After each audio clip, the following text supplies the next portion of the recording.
कैसे हैं बच्चों? मजा में है ना? देखिए न्यू 10th बैच क्लास आपका। अब कोई भी बच्चा जो गांव में रहता है या किसी कारणवश कोचिंग वोचिंग नहीं जाते हैं तो हमारे यूट्यूब चैनल के माध्यम से 10th का हर सब्जेक्ट का हर एक चैप्टर का सॉल्यूशन ठेठी भाषा में समझ सकते हैं और समझकर बिहार बोर्ड में अच्छे मार्क्स से पास कर सकते हैं। और इस तरह के वीडियो देखकर आपको टॉप बनने में कोई नहीं रोक सकता है। ठीक है, 10th में पहला चैप्टर का नाम है वास्तविक संख्या और वास्तविक संख्या में 1.1 में आता है यूक्लिड विभाजन। एक्चुअली यूक्लिड विभाजन जो है एससीएफ के द्वारा क्वेश्चन दिया हुआ है कि एससीएफ में यूक्लिड विभाजन से बनाना है। ठीक है, देखिए आपके ये बुक है एनसीईआरटी 10th क्लास का। ठीक है, जिसके हर एक चैप्टर का सॉल्यूशन हमारे यूट्यूब चैनल पे मिलेगा। देखिए पहला प्रश्नवाली 1.1 में क्वेश्चन कह रहा है निम्नलिखित संख्याओं का एचसीएफ ज्ञात करने के लिए यूक्लिड विभाजन और एल्गोरिथम का प्रयोग करें। ठीक है बाबू, एचसीएफ का मतलब होता है हाईएस्ट कॉमन फैक्टर। ठीक है, एचसीएफ निकालने का भी तरीका होता है, वो भी मैं आपको बताऊंगा। फिलहाल मैं क्वेश्चन पे आपको ध्यान आकर्षित करता हूं। पहला क्वेश्चन कह रहा है 135 और 205। तो यूक्लिड विभाजन में a बराबर 225, b बराबर 135।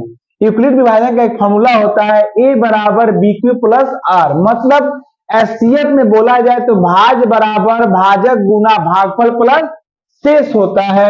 अब 225 है, 135 गुना 1 प्लस 90 माने 135 प्लस में 95 करेंगे तो 225 होगा, r बिलोंग टू 0।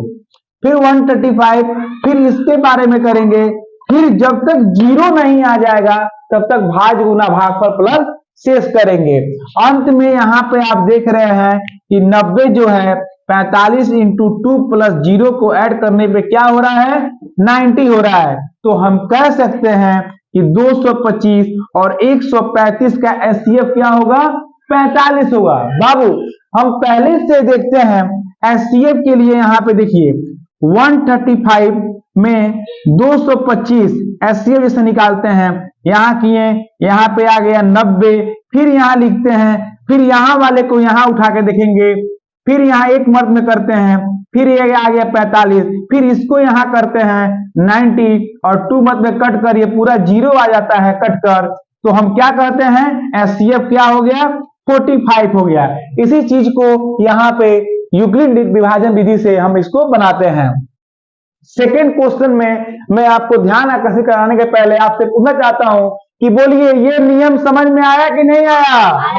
मजा आ रहा है ना? तो देखिए लेकिन दूसरा क्वेश्चन पर 196 और 38 220 ए बराबर सेम वही कर देना है। अपने आप को पैनिक नहीं होने देना है, पैनिक नहीं होने देना है। और देखिए मैं बीच बीच में आप लोग को मोटिवेट करते रहता हूं। नदियां जो होती हैं, नदियां अपना बहाव, अगर नदी में पानी खूब तेज आता है तो वो पानी अपना खुद रास्ता बना लेती है। वैसे ही अगर आप कमजोर हैं तो आप इस वीडियो के माध्यम से कहीं से पढ़ें आप, लेकिन पढ़े और ईमानदारी से उस चीज का सॉल्यूशन करें।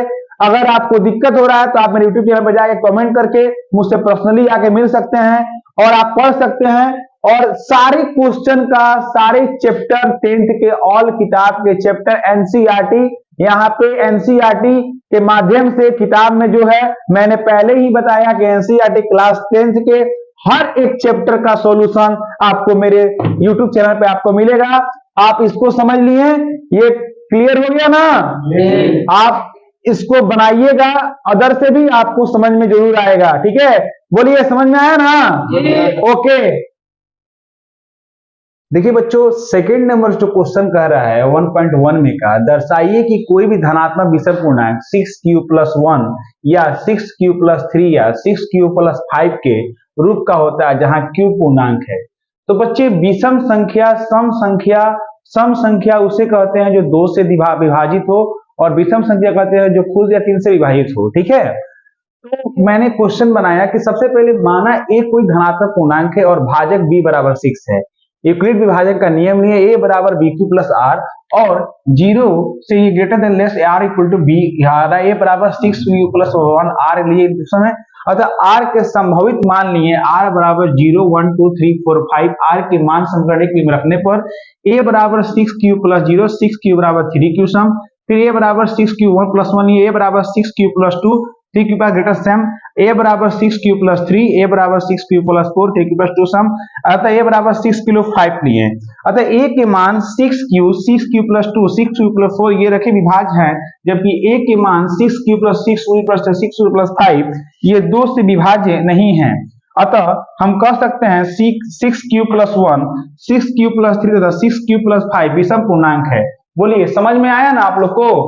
समझ में आ रहा है? अच्छा लग रहा है कॉन्सेप्ट? चलिए थर्ड क्वेश्चन पे अब हम पढ़ते हैं। देखिए कह रहा है किसी परेड में 616 सदस्यों वाली, थर्ड क्वेश्चन में कह रहा है आर्मी की टुकड़ी है जिसमें 32 सदस्य की जो टुकड़ी है बैंड बजा बजाते हुए मार्च जा रही है। दोनों समूहों के समान वाले स्तंभों की मार्च करना है, अधिकतम संख्या ज्ञात करना है। तो सबसे पहले सेना के 2 समूहों की कुल संख्या ले लिए, फिर उसके बाद एससीएफ 616 32, ए बराबर 616, बी बराबर 32, इक्विड विभाजन का प्रयोग करेंगे, ए बराबर बी क्यू प्लस आर। देखिए हम फिर एक बार यहाँ रफ कर दे रहे हैं, एससीएफ कैसे निकलेगा। 616 यहाँ लिखेंगे, एक बार में देंगे भागा, यहाँ 6 हो जाएगा, 11 में से 2 गया 9 हो गया, यहाँ क्या बच गया 296। फिर यहाँ पे 9 बार पे गुना देंगे, ठीक है, 9 दूना 18, 9 त्रिका 27, 28, यहाँ बच गया 16 में से 8 गया 8, ये हो गया कैंसिल।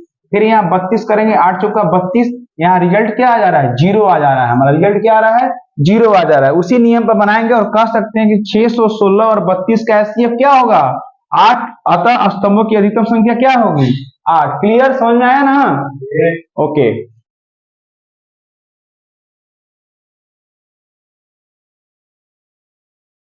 देखिए बच्चों क्वेश्चन नंबर 4 जो कह रहा है 1.1 का क्वेश्चन थोड़ा बड़ा है और बोर्ड थोड़ा छोटा है, इसीलिए क्वेश्चन का पिक आपको वीडियो में मिल जाएगा।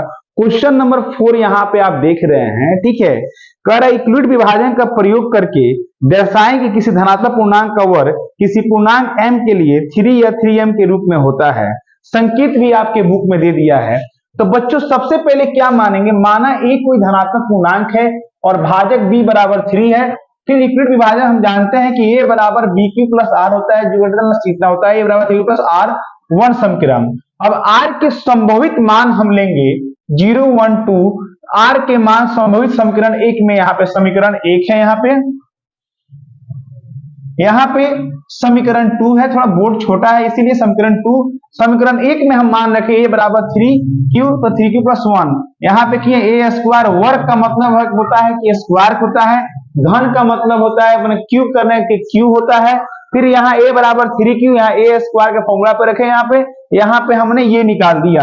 फिर समीकरण 3 में यहाँ पे रखें, इतना बराबर इतना किए, जहां a स्क्वायर 3 पर, जहां m बराबर 3q प्लस 4q प्लस 1 हो गया।